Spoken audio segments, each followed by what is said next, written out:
Hey friends of YouTube, and welcome to another episode of the Samurai Monkey 42, where I review World War II Japanese weapons.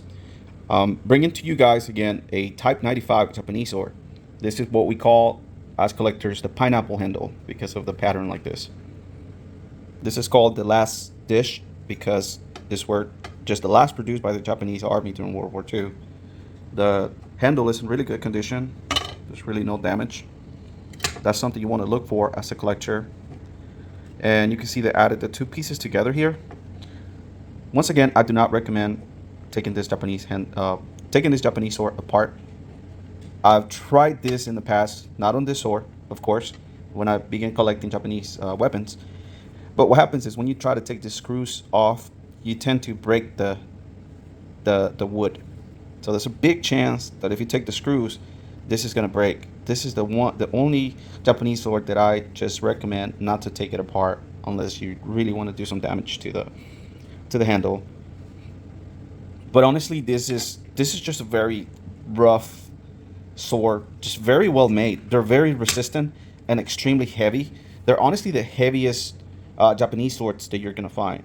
As you know, I think the reason why this Japanese sword is so heavy is because of the fittings, the iron fittings that they put in the sword. This is something you don't want to carry around because it's too heavy. They decided to change this from brass to iron because well, obviously the Japanese were running out of that type of material, which is pretty light, and it's something that's just very easy to travel around with. If you're going to be carrying this sword is extremely heavy, so it would be a pain. It seems like possibly at some point this could have been green. Other than that, the scabbard was probably painted silver, only because I saw maybe a little bit of paint here, a green paint. There's no serial numbers on this scabbard, and it's a little bit rusty, as you can see. So I'm thinking, because I'm looking at the scabbard now on the light, that it was painted this color at some point, and it's just rusty now. And you can see the serial numbers. The serial number is 209,564.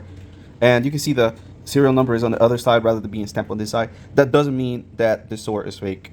Some of this NCO swords, the stamping is on this side, and the stamping, honestly, is quite rare that it's on this side rather than being facing me. So that is quite rare. But if you have a Japanese sword and you're questioning that, if the serial number is on the other side, like the one on this one, it's real. I mean, it's real unless it's not. But this particular sword, it's real. It just doesn't mean that the sword is fake. It's in really good condition. A few scratches, but it will be great for just any collection. If somebody's looking to get all the NCO swords, this is a really good sample. And another thing about the sword is the locking mechanism was put here in the middle rather than being here on the side. I honestly think the locking mechanism is easier when it's on this side, but the fittings on this are made out of steel, so it's a little bit harder to press from the other fittings.